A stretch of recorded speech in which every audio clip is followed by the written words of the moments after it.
একাদশ দিনে গড়ালো Israel Iran যুদ্ধ, থামছেই না সংঘর্ষ, রাতভর চলেছে ক্ষেপণাস্ত্র ও ড্রোন হামলা। বিস্ফোরণে কাঁপিয়েছে তেহরান, ইস্পাহান ও তেল আবিব। দুই দেশের সামরিক ঘাঁটি, বিদ্যুৎ কেন্দ্র, এমনকি আবাসিক এলাকাও এখন ধ্বংসস্তূপ। ইরান দাবি করেছে ইসরায়েলের ধারাবাহিক বিমান ও ক্ষেপণাস্ত্র হামলায় তাদের মৃত্যুর সংখ্যা 450 ছাড়িয়েছে। আহত হয়েছেন ৩,৫০০-এরও বেশি মানুষ। অন্যদিকে ইসরায়েল জানায় ইরানি পাল্টা হামলায় তেল আবিব, বেয়ারশেবা ও হাইফার একাধিক ভবন ধ্বংস, মৃত্যু অন্তত ২৮, আহত বহু। গত ২৪ ঘন্টায় ইসরায়েল আরও দুটি ইরানি নিউক্লিয়ার ফ্যাসিলিটি ও একটি মিলিটারি কমপ্লেক্সে হামলার দাবি করেছে।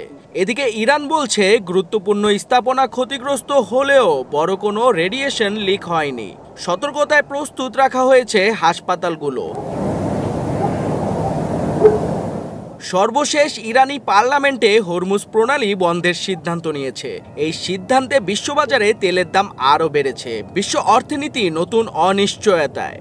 আন্তর্জাতিক মহল সরব। যুক্তরাষ্ট্র, যুক্তরাজ্য, ফ্রান্স, চীন ও রাশিয়া সবাই আলাদা করে প্রতিক্রিয়া দিয়েছে।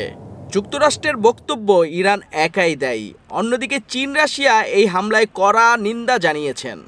শান্তির আহ্বান করেছেন ইউরোপীয় ইউনিয়নও। যুদ্ধবিরতির জন্য চাপ বাড়লেও দুই পক্ষের কেউই এখনো পিছু হটছে না।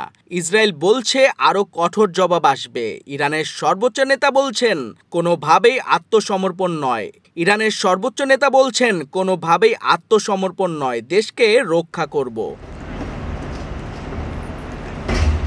এদিকে আতঙ্ক ছড়িয়েছে রাজধানী তেহরান ও তেল আবিবে। হাজার হাজার মানুষ শহর ছেড়েছে। আশ্রয়কেন্দ্র, হাসপাতাল ও জরুরি সেবা চাপের মুখে। বিশ্বজুড়ে যুদ্ধবিরতির দাবি দিন দিন জোরালো হচ্ছে, তবে কেউই নিশ্চিত নয় এই যুদ্ধ এখনই থামবে নাকি আরও বড় বিপর্যয় অপেক্ষা করছে।